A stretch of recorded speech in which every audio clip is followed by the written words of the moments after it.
Hello my beautiful people, it is that time once more. So I would like to welcome you to the key to your solar eclipse in Leo special. So this is basically a prelude to all of your personal messages that are going to come through. So I hope you enjoy it, and I would like to bless this reading and with all forms of love, light, peace, prosperity and abundance, and I pray that the messages that come through are ultimately clear and concise, and they help us all on our paths to our highest vibrational good. I would like to bless my notes and the cards that I'm using also. So the final one, the final eclipse in the three eclipse saga that's had us all, or has us all, climbing the walls, experiencing all kinds of emotions, shifts, understandings of our own personal patterns, but more importantly the realizations of the things that we now need to phase out or welcome into our lives. So this is the third and final eclipse in this crazy eclipse season. If you haven't already, be sure to check out the Retrogradia, a mini series. It's 3 parts on the coming period of what I call Retrogradia, when we have like 6 planets in retrograde on top of all of the crazy eclipse energy that we've just had. You know, I'm smiling like a lunatic, but I feel really good, I feel really positive, and I feel that a lot of changes, a lot of shifts, things that we probably have put off are being thrust upon us now. And I don't mean like it's you know, the universe is forcing us to do it. It provides the correct conditions in order to make us uncomfortable enough to make the changes that we know we should. So, solar eclipse in Leo. So where's the sun? The sun is going to be in Leo, and it's going to be eclipsed. So let's put that one there to represent the darkness point. And then I'll add some other bits and bobs as we go forward, I guess. So it's worth mentioning, obviously, this is going to be the most intense of the 3 eclipses. Why? Because even though it's an initiatory energy, it's a solar eclipse. Solar eclipses are about beginnings. They're about bringing things into our lives or welcoming certain types of energies, experiences into our life. So this is going to be the most intense. It's the 3rd one in the series of these 3 eclipses that we have back to back. It is going to be a partial solar eclipse, obviously, and then, you know, there's the whole new moon aspect of it, and that is definitely worth taking note of. It's, you know, new moons are about beginnings after all. Then we've got the solar eclipse that's happening, you know, which is a reset button. It's a restart. It's a chance to rejig, redo, you know, readdress something. On top of that, you've got the retrogradia stuff. You know, a lot of the planets that are going to be retrograde in the period of retrogradia, which happens between the 7th and the 19th of August. So it's going to be like, literally, it's only a 12-day stretch, but check out the mini series just to give you some background and to flesh out kind of some of the stuff that's going to be going on, because that's all going to be happening on the back of the 3 eclipses that we've had. And, you know, bearing in mind, it's only been, I think it's like, I'd say 3 to 6 week period that these eclipses have taken place in. Now, that in itself is one aspect. That's the heightened energy, you know, the friction and the frisson and all of the rest of it that's taking place. But remember, eclipses happen over, you know, it's like a toolbox or a goodie bag that the universe gives you that unpacks itself over around 3 to 6 months.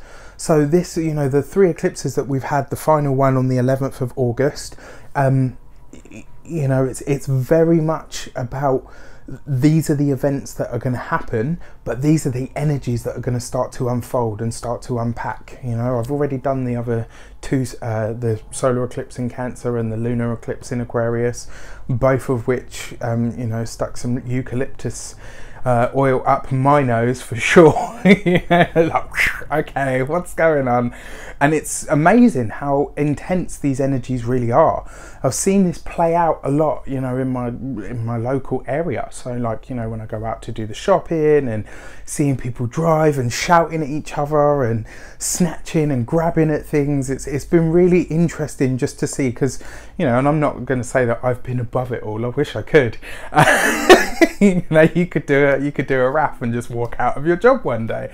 You know, all that aside, it's been really interesting to see how this has shaped up, how it's played itself out there in the world, you know, to see what people's interactions are, what people are feeling, the messages that people are sending me, you know, what's going on, this has happened, that's happened. So it's really interesting to see how it's shaped up. So this will be the most intense one of the three, because it's the final one in the three. So there's that culmination energy that we talked about in the lunar eclipse again, but this is about a beginning again. It's about bringing or welcoming something or some type of energy into our lives.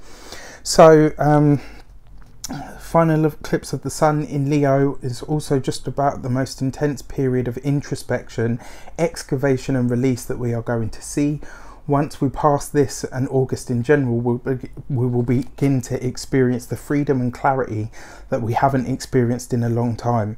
And that's very much it, you know, like all of this stuff, all of this intensity, all of these big events that are taking place, plus the retrograde period, it's all orchestrated and designed, let's say, by the heavens or by the universe, to get us to a point where we have shed all old skins, where we have welcomed in or planted the seeds that we need to, so that we can go forward to accept the gifts that we've asked for, to step into the life that we now want, to have the courage, Leo, heart, courage, to really step into that life that we say that we've envisioned for so long. Solar eclipse in Leo is about the heart. It's about pressing the reset button to really think long and hard about what we want to put our heart into and how we can apply our own natural flair and inject some fun and creativity into it. And that's the truth of it. So Leo is, you know, rules the 5th house, which is all to do with your creativity. It's all to do with your joy. It's all to do with your pleasure, you know, what you take pleasure in, what you take pride in.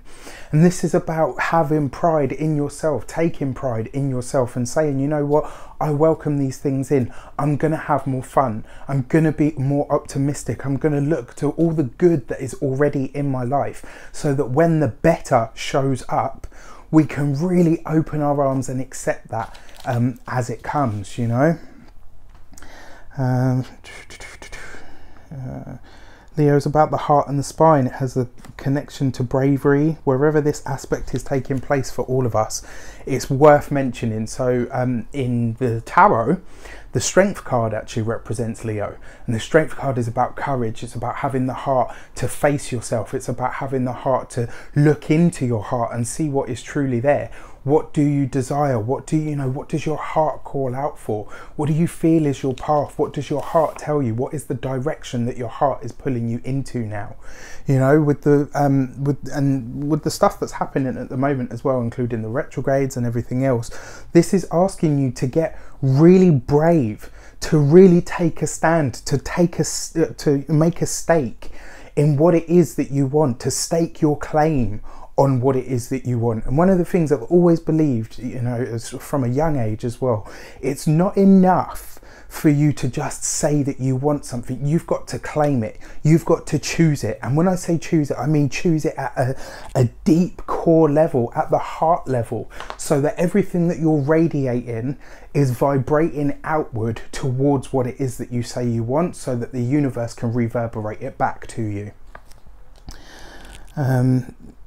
Communications as well, yeah, worth mentioning that Mercury, I'm gonna represent Mercury as one of the little purple guys because it rules the air signs. So Mercury is currently retrograde in Leo, you know, and it will be there for a while still, part of the retrogradia. Check it out. The Mercury retrograde, I talk about that in the first part of the series, and then it goes on to the other planets and then to wrap it up. So Mercury going retrograde there is bringing the mental capacity, the mental processing and the thoughts into the heart space. It's making you rethink things. It's making you look at your heart, look at your emotions. What do I truly desire? And more importantly, what are the plans and the processes that I'm going to have to put in place to do so?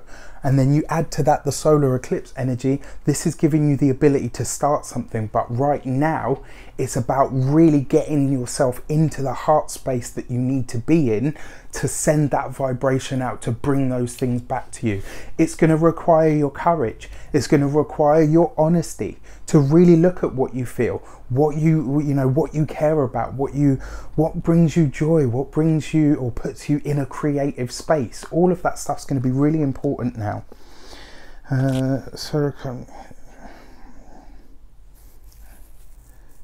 Gives us an idea of our karmic beginnings and reminds us of what our soul purpose is.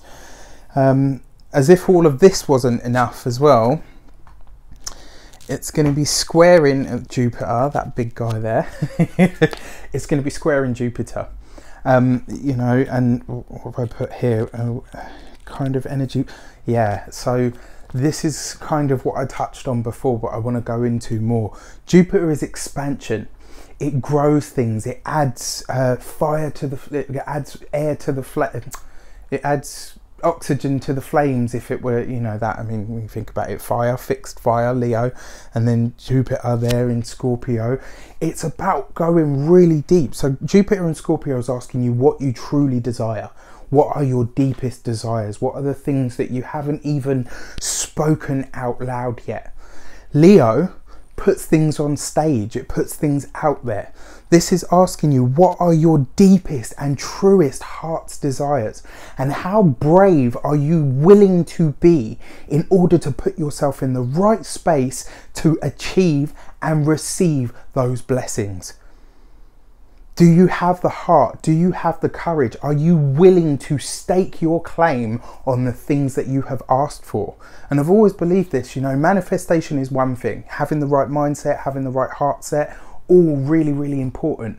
But the other part of that 50% is how much you do in order to make those things manifest physically.